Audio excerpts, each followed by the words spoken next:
Okay, thanks. Hi, everyone. Very happy to be here today. My name is Charlie, and I am the CEO of Woorton. I'd like to start by thanking Jenna and Mona for inviting me. We were a bit sad at Woorton a year and a half ago when we could not make it for M0. So we worked hard for a year and finally get invited for M1. So thank you, and thanks to the entire Melonport team. As some of you, I have a background in financial market where I used to trade billions on government bonds issued by states coming from emerging markets. I then jumped into the VC industry on the funds that were investing in fintech all across Europe. I met a lot of entrepreneurs, and I met entrepreneurs coming from the crypto space, and that's how I saw the problem I wanted to solve, liquidity. Like many problems, you solve it by solving sub-problem. When you trade on a regulated asset with a regulated framework, everything is easy. You just focus on trading and execution. If you have a problem, you know who to call, you know what to do. Everything has been handled before. Jumping into the crypto space, everything was different. We had to build everything from scratch. Access to the bank account, building order books, building a settlement process. Everything I took for granted for years, I had to build it again. And that's why we launched Woorton. We wanted to be at the forefront of this ecosystem, to spot inefficiencies early on and try to solve them. So we launched Woorton in March 2018, backed by two French institutionals. And we now have about 70 clients over 2 business lines. The first one is providing liquidity on exchanges and off exchanges to a wide range of professional clients, investment fund, crypto hedge fund, family offices, payment provider, actually exchanges. Any companies that want to buy or sell crypto, they can go through us. We are few market makers in the space, providing a 24/7 API, where they can trade through this API. This API is easy enough for anyone to be plugged to it and trade on it, and complex enough for sophisticated traders to build their trading strategy on top of it. The second business line is market making as a service. We borrow an inventory from a token issuer, and we manage the liquidity on exchanges for them.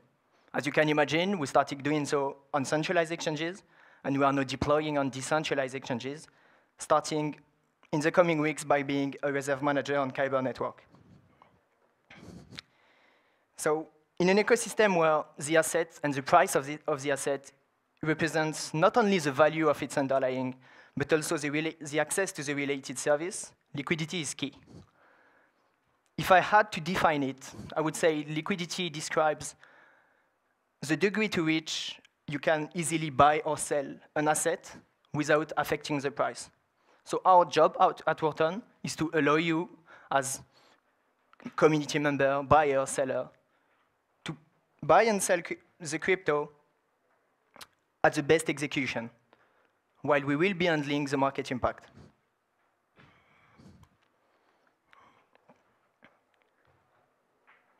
I'm sure that if you're sitting here today, it's because you're convinced, like me, that decentralized exchanges has advantage over centralized exchanges. 10 billion worth of USD. It's what has been stolen over the past 10 years on centralized exchanges by hackers. I'm not going to pitch you why DEXs are trustworthy and why we should use it. I'm just going to name 3 advantages. First one, auditable security. Second one, transparency. Third one, control over the assets on most of the decentralized exchanges.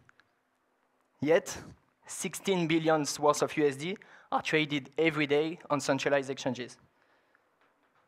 We are trading billions of an asset that take value from its decentralization on centralized platform. In comparison, we have less than 10 million worth of USDs that are traded every day on decentralized exchanges. What are the reasons for this illiquidity? First one is easy. Connectivity. Being plugged to an API of a centralized exchange, very easy. Communicating with a smart contract, a bit more complex, especially when you want to place hundreds of orders every second. On the centralized exchanges, you can trade more than 100 transactions in 1 second. on decentralized exchanges, you are reliable on the execution of the smart contract. There are some solutions that are being built, for instance, by Kyber Network again. They are centralizing the order book and decentralizing the settlement. This makes us, as market maker, a bit more vulnerable. A hacker, for instance, could come into our system, place order at a very low level, and then with another account, hit these orders and store our inventory. We need a strong ecosystem with a lot of players to find solutions to these multiple problems. For this one, for instance, the solution could be to input into our code in our trading strategy to not settle a trade that is too far from market condition. Another problem is funding. On centralized exchanges, market makers can post 10 and trade 100. This is cheap for them. They love it. This kind of instrument does not exist on decentralized exchanges. But I have a good news. There is a reason for that, and it's safety. There is a trade-off to make as a market maker between having a cheap access to order books and having safe access to order books. This one, I wasn't sure to talk about it because I'm sure you don't like it, but I have to mention it if I'm doing my job. It's regulation. If you want smart money to jump in decentralized exchanges, we will have to fit at least a bit to some of their requirements, especially when it comes to KYC and anti-money laundering. Lucky for us, there are some non-profits that are working hard on it. Non-profits like Mama in Swiss, like the AFGC in France that we built at Woorton. And I'm sure they will find solution for that. Last but not least is user experience. Market makers are useless if there is no user. The challenge for the builders of decentralized exchange was very high technology in terms of technology. But now we need to have projects that users want to use. And that's how they will come to the decentralized exchanges. So you understand that at Woorton we are taking the bet that liquidity will switch from centralized exchange to decentralized exchange. Who convinced us of that?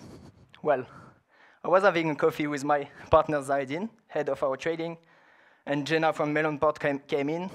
She took a hot chocolate that day. She explained us our vision, and it's not that we were easy to convince, but we understood that we needed more than market makers to build this. We needed strong players to build a strong ecosystem that allowed to have execution, market makers, decentralized exchanges. And that's what they are building, and that's why we are believing in what this ecosystem is building in terms of decentralization.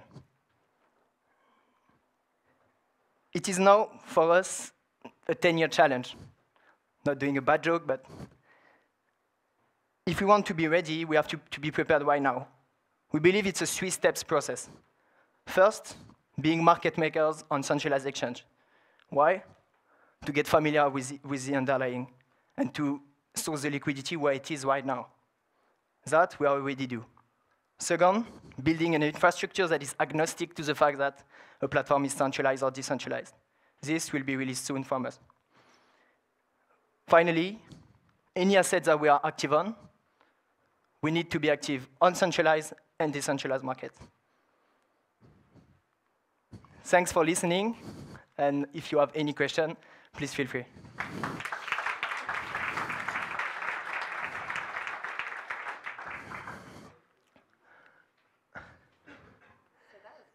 That was actually really efficient. I think you do have time for one question. Does anyone have any questions?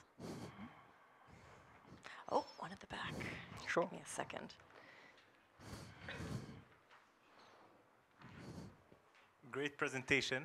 How do you deal with the issue of front running in decentralized exchanges? So I don't know if you were here for the presentation just before me. I was trying to explain how front running were dealt on decentralized exchange. As I said, where they have been first built, it was really hard to do market making on decentralized exchanges. So connectivity was really complicated, and you had, for each order you place, to generate a smart contract and to execute it.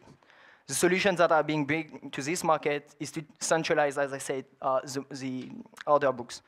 Where here you have a smaller lag when you place order, and that's how we are dealing it right now. The connectivity are better, we can place more order, and it's starting to look like a centralized exchange. So that's how we would be dealing with it. I'm not sure I've answered your question, but the products that are building are more fitting our requirement as a market maker right now. Cool. Well, thank you so much for your talk. Thank you.